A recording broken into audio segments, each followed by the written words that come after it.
बांगलादेशमधील परिस्थितीवर परराष्ट्र मंत्री संसदेत काय म्हणाले? बांगलादेशमध्ये आरक्षणाबाबत सुप्रीम कोर्टाने घेतलेल्या निर्णयानंतर जुलै महिन्यापासून हिंसाचाराच्या घटना घडत होत्या. हिंसाचार करणाऱ्यांना शेख हसीना यांना हटवायचं होतं.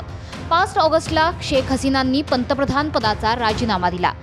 हिंसाचाराच्या घटना वाढल्यानंतर हसीना यांनी बांगलादेश सोडला, भारतात येण्याची विनंती केली.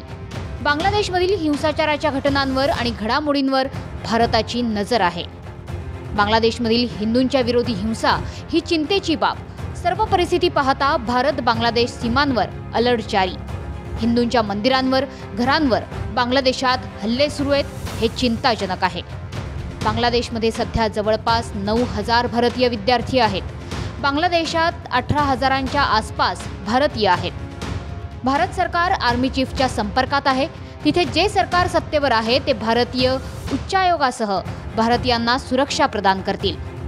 बांगलादेशच्या राजकारणात मोठ्या प्रमाणात ध्रुवीकरण झालंय. बॉर्डरवर BSFची करडी नजर आहे.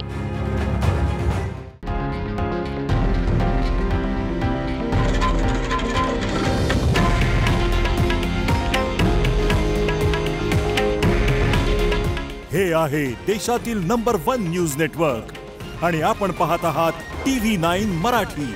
काळजी तुमची, हित महाराष्ट्राचं.